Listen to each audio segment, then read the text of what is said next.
Hujan turun tanpa henti sejak pagi, mengguyur kota dengan abu dan kenangan. Raka menatap kertas yang sudah lembab di tangannya, sebuah surat tanpa perangko, tanpa alamat pengirim. Hanya satu kalimat tertulis di sana, dengan tinta yang seperti tercoret paksa, "Ayahmu meninggal, pulanglah sebelum jam tertutup." Warna langit. Sudah lebih dari 10 tahun, ia tak pernah menengok desa itu. Terlalu banyak alasan untuk menjauh pertengkaran dengan ayah. Kabar-kabar ganjil tentang warga desa yang hilang satu demi satu, dan rasa bersalah yang tak pernah benar-benar hilang. Namun kali ini berbeda. Surat itu datang tanpa suara, tapi menggema di kepalanya. Ia tahu ini bukan tentang ayahnya saja. Ada sesuatu yang memanggilnya, bukan dari dunia yang bisa dijelaskan. Di dalam mobil yang ia sewa, ia melaju menembus hujan dan kabut. Tapi saat roda menginjak perbatasan desa, sinyal hilang, peta digital membeku, dan jalan di depannya bercabang. Padahal dulu hanya ada satu jalan menuju desa. Mobil itu berhenti di tengah kabut. Raka turun dan menatap dua jalan yang membentang di depannya, satu ke kiri, penuh semak dan tertutup akar-akar tua. Satu lagi ke kanan terlihat lebih bersih, seperti baru dibuka, yang membuatnya bingung. Tak satu pun jalan itu tampak familiar. Padahal ia mengingat jelas, hanya ada satu jalan menuju desa, lurus melewati jembatan kayu kecil, lalu masuk ke kebun kopi tua. Ia kembali ke mobil, menyalakan mesin, dan mencoba maju perlahan. GPS masih beku. Ia mencoba menebak pilih kanan.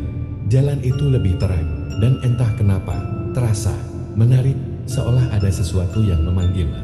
Namun semakin jauh ia melaju, pemandangan mulai berubah. Hutan menjadi lebih rapat, dan pepohonan meliuk seakan memperhatikan setiap langkahnya. Raka merasakan tekanan di dadanya. Udara menjadi lebih berat, seolah jalan ini tak ingin ia lewat begitu saja. Tiba-tiba, suara seperti benturan keras terdengar dari atap mobilnya. Ia menginjak rem, diam. Tak ada apa-apa. Tapi ketika ia menatap kaca spion, ia melihat bayangan. Seperti seseorang berdiri di tengah jalan, diam, mematung, tanpa wajah. Raka tak menoleh ke belakang. Ia kembali tancap gas, berharap jalan ini memang benar menuju rumah.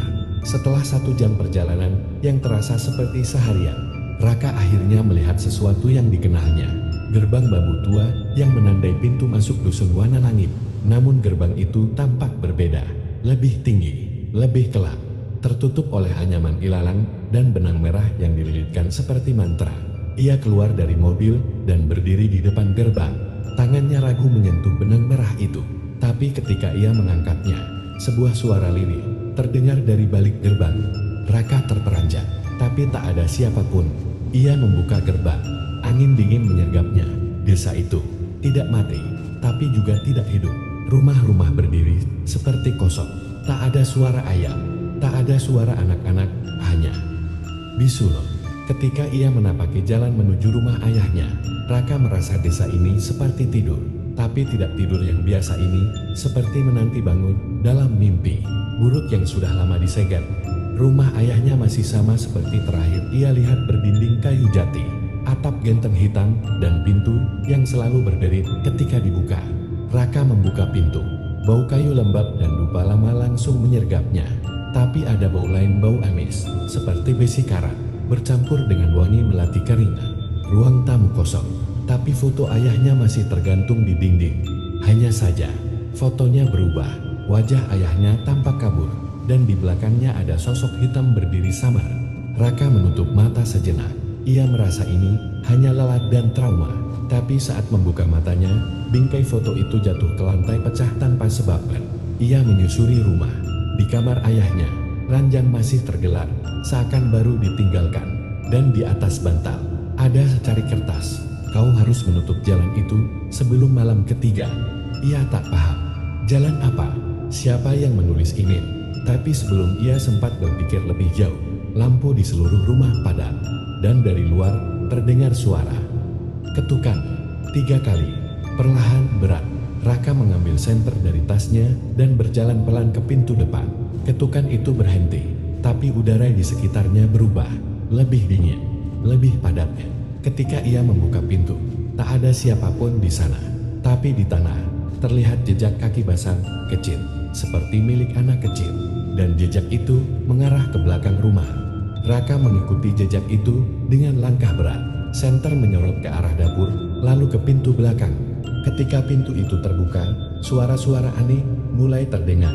Bisikan dalam bahasa yang tak ia mengerti, lirih, seperti doa dari dunia yang lain. Jejak itu berakhir di sumur tua di belakang rumah. Raka menyorotkan senter ke dalam sumur, dan ia melihatnya. Seorang anak kecil berdiri di dasar sumur, menatapnya dari bawah, tak bergerak. Kulitnya pucat, matanya kosong. Dan ketika Raka mundur karena panik, anak itu tersenyum. Senyum aneh tanpa gigit. Kemudian, suara berat terdengar dari belakangnya. Jangan lihat dia terlalu lama. Raka menoleh. Di belakangnya, berdiri seseorang yang seharusnya sudah mati. Ayahnya. Ayah. Sosok itu tak menjawab.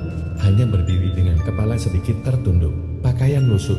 Tubuh basah kuyup seperti baru keluar dari tanah. Matanya kosong. Namun ada luka seperti sobekan memanjang di lehernya. Raka mundur perlahan. Ayah sudah mati. Bisiknya pada diri sendiri. Aku datang karena itu. Namun sosok itu justru berkata lirih, kau datang karena dipanggil.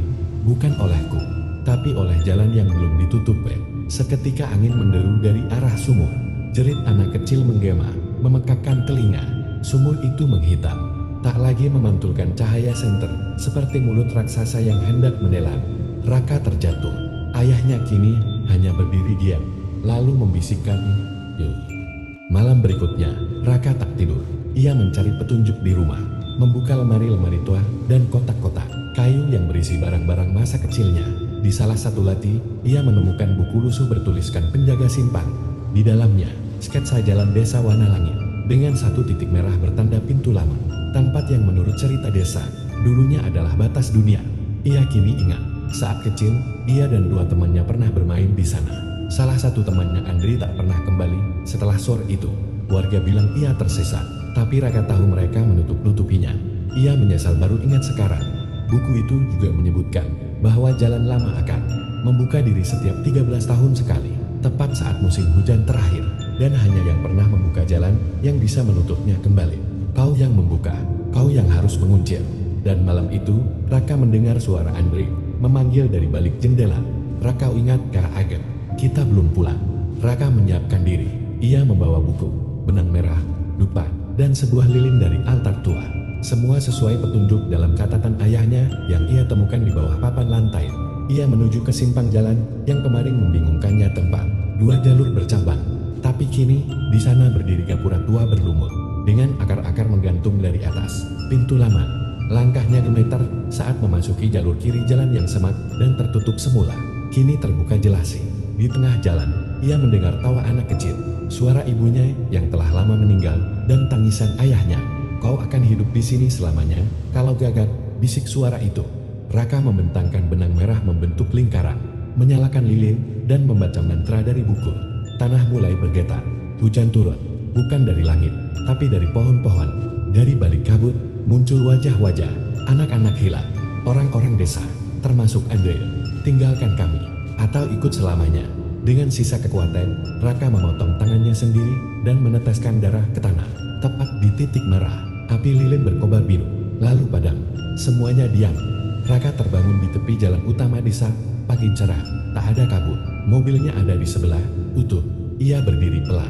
Desa Wanalangit kini terlihat seperti biasa. Anak-anak bermain, suara ayam terdengar, dan ibu-ibu menjemur pakaian. Tapi tak seorang pun menyapanya. Tak ada yang mengenali. Bahkan saat ia masuk ke rumah ayahnya, rumah itu kosong, penuh debu, seperti telah lama ditinggalkan. Foto-foto menghilang. Surat yang dulu ia terima, tak ditemukan. Hanya satu hal yang membuatnya yakin bahwa semua itu nyata, buku penjaga simpan, yang kini ada di saku jaketnya, dan bekas luka potongan di telapak tangannya. Sore itu, ia menyalakan mobil dan menyusuri jalan keluar desa. Kali ini, hanya ada satu jalan, lurus. Sebelum mobilnya hilang di tikungan, seorang anak kecil berdiri di pinggir jalan, tersenyum, lalu berbisik, "Terima kasih, tapi nanti kami akan memanggilmu lagi."